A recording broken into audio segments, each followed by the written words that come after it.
Hello guys, আজকে আমি আপনাদেরকে নতুন একটি প্লেসের সন্ধান দেব। সেটা হচ্ছে মিরপুরে। নাম হচ্ছে দ্য বাবলস। এটি খুবই সুন্দর একটি প্লেস।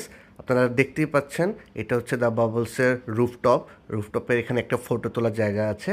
এবং এখানে কি নেই, এখানে আছে রেস্টুরেন্ট, এখানে আছে আপনার ফুটসালের এই যে একটা ফিল্ড আপনারা দেখতে পাচ্ছেন। এখানে বিভিন্ন স্কেডিউল দেওয়া আছে, কখন কখন কত টাকা লাগবে।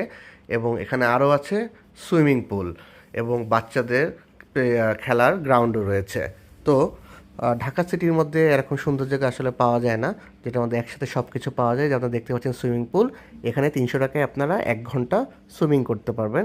এবং এটা রুফটপে হওয়াতে খুবই সুন্দর একটা ভিউ পাওয়া যায়। আমরা কক্সবাজারে সেম টাইপ রুফটপ দেখেছিলাম বা সুইমিং পুল দেখেছিলাম সাইমন রেস্টুরেন্টে, যেটাতে খুব সুন্দর ভিউ পাওয়া যেত। আপনাদেরকে ঠিক সেই রকম একটা ফিল দেবে।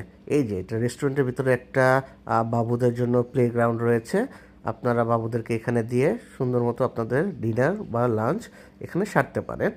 আর এই যে গরমকাল আসছে, গরমকালের মধ্যে ঢাকা সিটির মধ্যে সুইমিং পুল খুব কম পাওয়া যায়। তো সুইমিং পুলের এই রেস্টুরেন্টটা আপনারা দেখতে পারেন। এখানে আপনাদের ঢুকতে হলে প্রথমে 200 টাকা দিয়ে একটা কুপন কেটে নিতে হবে, যেটা আপনাদেরকে পরে খাবার, সুইমিং বা অন্য কিছুর সাথে অ্যাডজাস্ট করে দেওয়া হবে। তাই ঢাকা সিটির মধ্যে এই প্লেসটা খারাপ না, এটা মিরপুর 2-এ দ্য বাবলসে অবস্থিত।